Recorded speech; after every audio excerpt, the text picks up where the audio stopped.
J'ai bien fait de croire en eux, je suis tellement content pour je suis ému, bien sûr.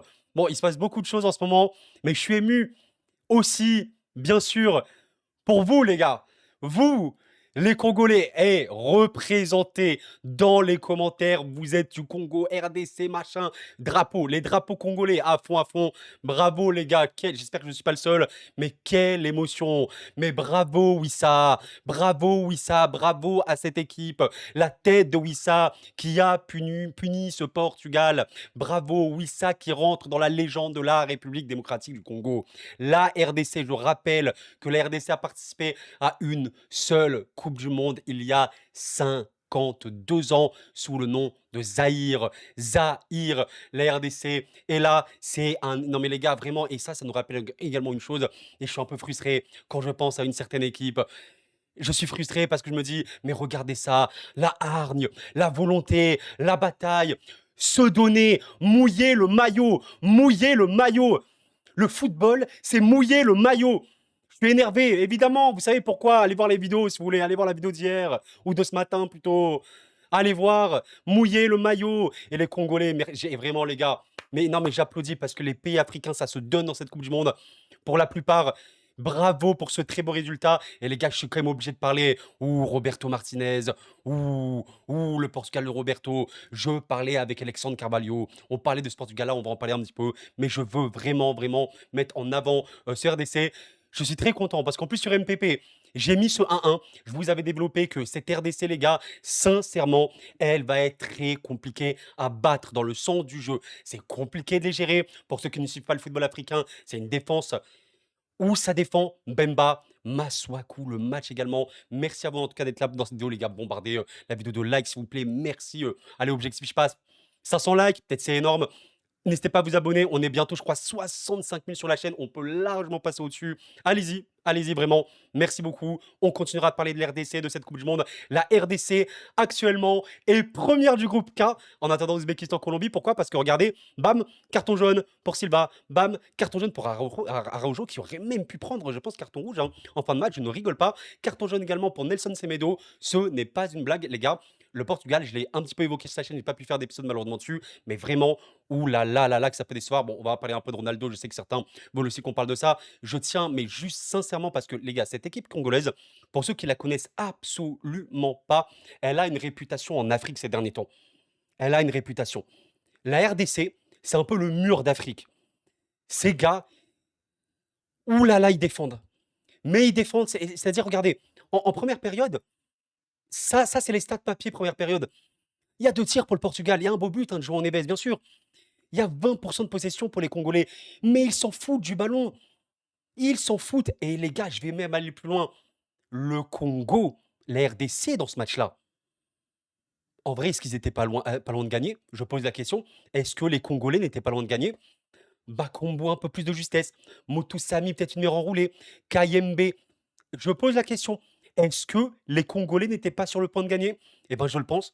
Honnêtement, ils auraient pu gagner. Je ne rigole pas. Et je vais vous montrer en image. Rien que cette sortie de balle. On est avant l'égalisation. Quand tu vois à la perte le comportement des joueurs portugais lents et les sorties de balles congolais, parce que oui, ils savent défendre, ils savent très très bien défendre. Par contre, ils savent très très bien sortir le ballon, les Congolais. D'ailleurs, on se souvient de certains matchs, notamment à la dernière CAN face au Sénégal, s'il vous plaît, Sénégal.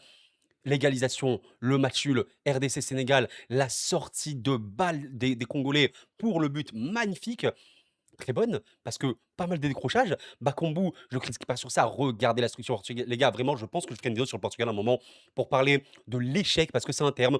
Le Portugal, sous Roberto Martinez, je suis très, très cru dans cette vidéo. Il n'y a aucun problème là-dessus. C'est une énorme déception. C'est une équipe qui est tellement loin de son potentiel max. C'est un peu honteux, c'est un peu honteux. Et j'en ai parlé vraiment avec des Portugais, c'est vraiment pas normal. Et vraiment, le Congo, regardez notamment ça, Bakambu qui décroche, il y a de l'espace attaqué, il y a un 3 contre 3 à jouer ici pour les Congolais, il y a un centre ici magnifique.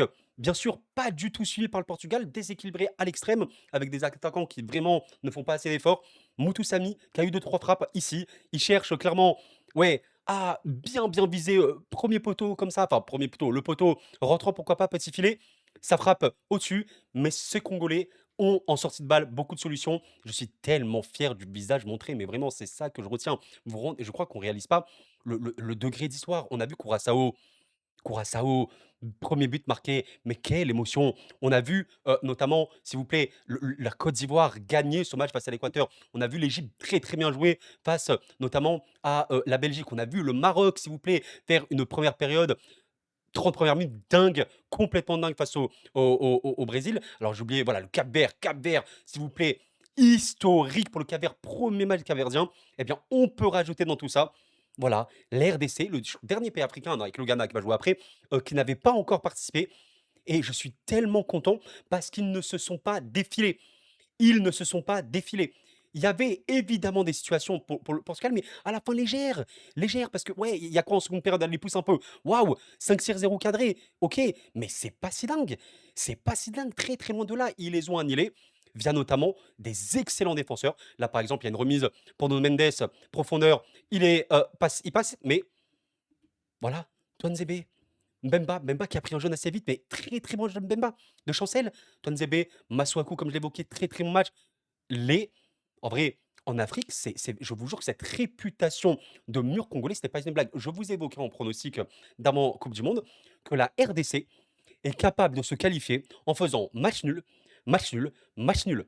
Et dans mes pronos de la J2, j'ai failli mettre match nul pour la Colombie. Là, je me suis dit: «Allez, la Colombie, ça peut aussi bien jouer», mais je peux totalement croire à un match nul à la Colombie. Pourquoi pas même battre l'Ouzbékistan? Mais les gars, je vous le redis ici, si vous n'avez pas vu, Portugal-Ouzbékistan, mais le nul était tellement possible parce que l'Ouzbékistan défend également très, très bien. Ouzbékistan, RDC, 2 équipes avec des blocs vraiment compacts, des pistons défensifs, machin, beaucoup, beaucoup de solidité. Les Congolais nous ont montré ça. Très, très bonne défense face, ça c'est le premier but, hein, du Portugal. João Neves, voilà, très belle tête, il y a pas de problème. Et il a gagné, João Neves, c'est vraiment excellent dans le domaine aérien, il a fait un excellent match pour les Portugais. Mais globalement, ouais, là, je vous le montre honnêtement. Regardez, Congo, SGP, comme ça fixe, ça attend la dernière seconde. Regardez le ballon intérieur ici, magnifique, très, très dangereux. Mais très dangereux ce ballon, extrêmement dangereux. Il y a une bonne temporisation, il y a une transmission ici dans la petite profondeur. Alignement mauvais, ici des Portugais pour Bakambu. Bakambu qui te claque un poteau. Mais c'est pas une blague, les gars. Je le redis. Peut-être je suis à chaud, peut-être c'est possible, je suis à chaud. Voilà, émotionnellement, je suis un peu fou, bien sûr. La RDC a été meilleure. Je ne regarde pas les noms.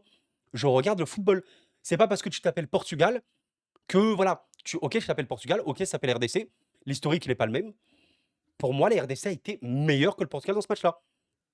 Ils ont complètement fait déjouer le Portugal. Beaucoup trop peu de rythme. Ils ont eu des très bonnes incursions. Avec le plus de précision, ils peuvent gagner ce match. Poteau ici. Voilà. Ce 5-2-3, surtout 5-3-2. Congolais en place. Regardez le vide intersidéral au niveau de l'animation ici pour les Portugais.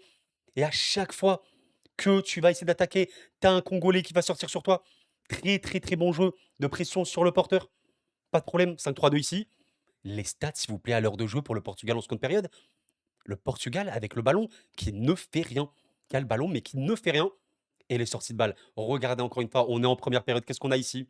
Vous voyez, récupération des Congolais. Ça sort le ballon. Kayembe ici, bam, je passe le dribble. Ouverture. Alors, il tente une frappe, c'est un peu compliqué. C'est cadré. Un peu dévié. Mais ça joue. Il y aurait même pu avoir, tu sais, allez, tu vois, petite projection ici. Pourquoi pas? Mais ça joue. Je vous montre les autres. Alors là, il y avait une très, très bonne situation pour le Portugal, peut-être la plus grosse du match. Mais quelle erreur!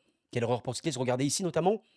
Potine 2, transmission dans l'intervalle pour João Neves, me semble-t-il, qui est vraiment excellent.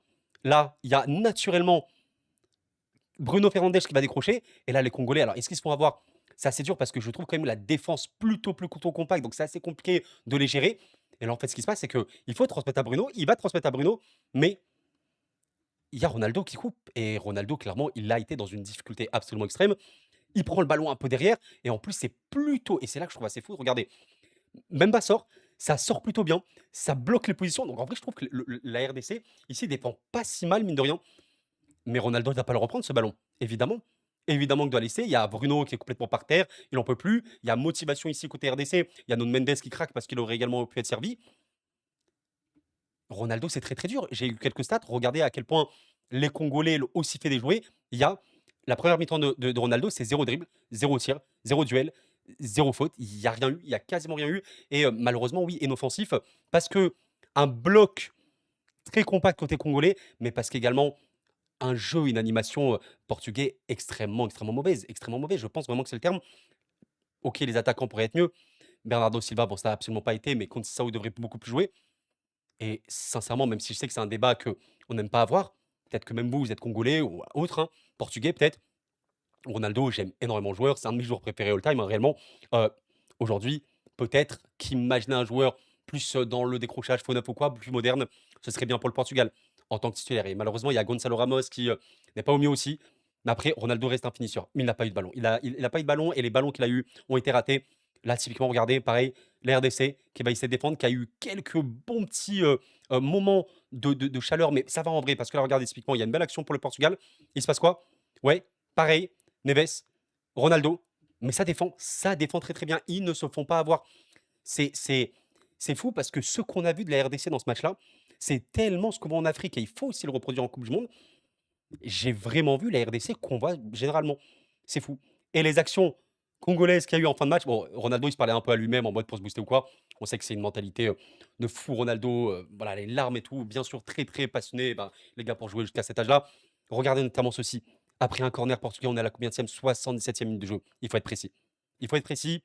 Si cette RDC veut écrire l'histoire, déjà l'histoire s'est écrite aujourd'hui et c'est bien sûr, allez, le plus grand match de l'histoire de la République démocratique du Congo, notamment en coupe du monde. Ce point pris, ce but marqué, c'est historique. Oui, ça rentre dans la légende totalement. Il aurait pu y avoir victoire. Tu as des 3 contre 3, tu as des 4 contre 3, tu as des 5 contre 3. Il faut les marquer. Il faut de la justesse. Regardez un petit peu la passivité, la naïveté de la ligne portugaise ici. Beaucoup, beaucoup, de déséquilibre, j'ai trouvé. Ah, cette équipe a vraiment du mal. Vraiment du mal. Surtout face à une équipe congolaise qui sait vraiment aller vite vers l'avant. Bakambu, regardez ici. Oublié, mais complètement oublié. J'ai apprécié l'appel ici, extérieur. L'appel également là. Là, il est complètement oublié. Honnêtement, on sait que Bakambu, il a été critiqué aussi pour RDC parce que pas beaucoup de finition. Honnêtement, les gars, il a de la finition là, il marque. Il marque parce qu'il n'y a pas assez de présence pour le gêner. Il a tout le temps de tirer. Malheureusement, il marque pas. Mais là, les gars, voilà, il dévie. Il y a 2-1 ici RDC. Et je vous jure, hein, en ayant les images en tête, vous avez vu là tout à l'heure l'action de Ronaldo, il aurait dû laisser à Bruno. Honnêtement, à part la tête de Neves en première, il y a zéro occasion franche. Il n'y a pas d'occasion franche pour le Portugal dans ce match. Je pense pas qu'il y en ait. C'est incroyable. Alors que ça, la RDC en a eu. Il y a eu beaucoup d'occasions franches pour les Congolais. Alors, bien sûr, il faut marquer. Pareil ici, regardez le bloc. Très, très compliqué des Portugais. Il faut s'appliquer sur les centres. Là, c'est un centre beaucoup trop loin. Mbemba, oh là là, Léao qui est rentré. Mbemba, il a été. Ah, Chancel, il est très fort. Hein. Très, très fort, Chancel. Chancel, les gars, qui est un des plus grands joueurs de l'histoire de la sélection. Très, très loin. C'est vraiment une légende vivante. Hein. Je pense que Chancel, on peut le dire, c'est une légende vivante. Quelle lucidité, quelle présence extrêmement solide, très intelligent dans la compression des espaces et tout, la lecture, très très bon. Leader absolu. Ah, ils ont été très très bons les Congolais. Et quel Portugal. Non, Roberto Martinez qui a dit qu'il allait faire ses derniers matchs avec le Portugal et après il partirait. Quel gâchis, bien sûr, parce que ces Congolais, pour parler du classement rapidement, actuellement ils sont premiers de ce groupe. Magnifique. Il faut continuer à être comme ça. Le prochain match, il sera compliqué contre la Colombie, je pense un peu plus dur quand même. Parce qu'honnêtement, même si la Colombie n'est pas du tout le plus grand foudre de guerre, de ce que j'ai pu observer ces derniers temps, honnêtement, les gars, la Colombie joue mieux que le Portugal. Je sais que ça peut paraître fou, mais je trouve la Colombie mieux jouée que le Portugal. Ça va être dur, mais est-ce que les Congolais, pourquoi pas, pourraient repiquer un petit peu au vif? Et sincèrement, je pense qu'ils vont réussir à sortir de ce groupe-là avec 3 matchs nuls ou avec une victoire à un moment. Colombie ou Ouzbékistan.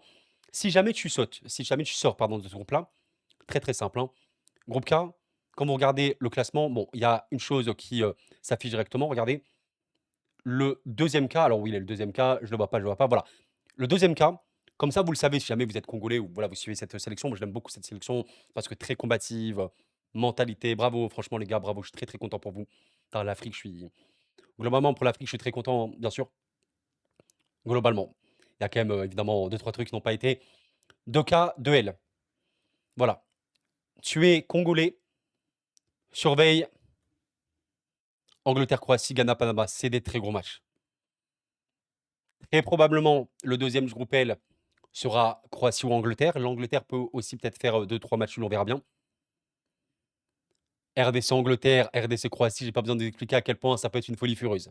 Alors maintenant, si je termine premier, et pourquoi pas, parce que je trouve ce groupe, comme je vous l'avais évoqué en avant tournoi, ce groupe K est beaucoup plus ouvert qu'on peut le penser parce que la RDC et l'Ouzbékistan, les gens qui n'ont pas vu l'Ouzbékistan, on verra comment ça va jouer, mais pour l'avoir vu, c'est vraiment une équipe très solide ici. Ça peut complètement jouer les troubles faits. Si tu finis premier K, c'est troisième de groupe. Et après, si tu passes en huitième, ce qui serait incroyable, tu as potentiellement le premier B. Et le premier B, bah, Suisse, Canada, Qatar aussi. Pourquoi la RDC pourrait pas gagner? Alors les Congolais, est-ce qu'ils pourraient aller en quart de cette Coupe du Monde? Alors là, ce serait rien que sortir serait magnifique, mais il faut sortir. Et si tu finis troisième, bon là c'est un peu plus compliqué au niveau des calculs. Mais voilà, mesdames, messieurs, très très content pour cette RDC que j'avais pas pu encore traiter sur la chaîne. Mais voilà, on en a beaucoup parlé lors de la CAN. Par rapport à la Coupe du Monde, je les ai trouvés vraiment très bien dans ce match-là. C'est fou l'impuissance portugaise, parce que oui, avant de toucher le ballon dans la surface, ok, mais les Congolais défendaient très très bien. Et honnêtement, je pense que le match, alors où tu dis ouais, pour choper les points, c'est clairement l'Ouzbékistan, mais je tiens vraiment à le dire, c'est ça qui est très très drôle. L'Ouzbékistan, c'est entre guillemets, pas totalement, mais entre gros guillemets, l'Ouzbékistan, c'est la RDC d'Asie. Entre gros guillemets, dans le sens où, vous voyez le 5-3-2, RDC, c'est pareil pour l'Ouzbékistan. 5-3-2, piston défensif, voilà, clair. Je suis très curieux de voir ce match. C'est un les matchs que j'aime le plus parce que l'affiche est unique. On ne reverra probablement pas cette affiche voilà, avant longtemps. Mais est-ce que les Congolais ont un petit truc pour nous face à la Colombie? Est-ce que ces Colombiens qui sont bons, les Luis Diaz évidemment, et en fait, qui ont comment vous dire, une capacité offensive claire, bien sûr, mais qui peuvent être pris dans le dos, je me méfie réellement. Et les gars, je vous jure, on verra déjà contre l'Ouzbékistan, mais la RDC qui a plus de savoir-faire, tu restes pareil, tu vois. Comme, comme face au Portugal. Comme ça, tu restes. Voilà. Ton bloc, où il est, voilà, il est comme ça. Reste dans ton 5-3-2 face à la Colombie, qui a, je trouve, plus de qualité avec ballon que le Portugal maintenant. Gère mieux les contres via Bakambu, Moutoussamy et tout. Oui, ça, pourquoi pas rebuteur. En plus, la RDC est plutôt bonne sur les coups de pied arrêtés. C'est vrai que ça aussi, c'est un truc pas négligé. Je suis très loin d'être pessimiste. Si j'avais mis 1-1 dans ce match-là, c'est pas juste pour le fun. C'est vraiment parce que il y avait des raisons d'y croire. C'est pas du tout un match simple pour le Portugal sur le papier. Même si je sais que ceux qui suivent moins le football se disent ouais, facile. Mais non, il y a aucun match facile. Très, très, très content, les amis. À suivre, cette Coupe du Monde nous réserve encore plein de folies. Rendez-vous compte que là, on n'a même pas fini la première journée encore, alors je m'exprime. Incroyable. On reverra un petit peu tout ça avec attention par la suite. Prenez soin de vous, les amis. C'était qu'on remercie pour le soutien et la paix sur vous.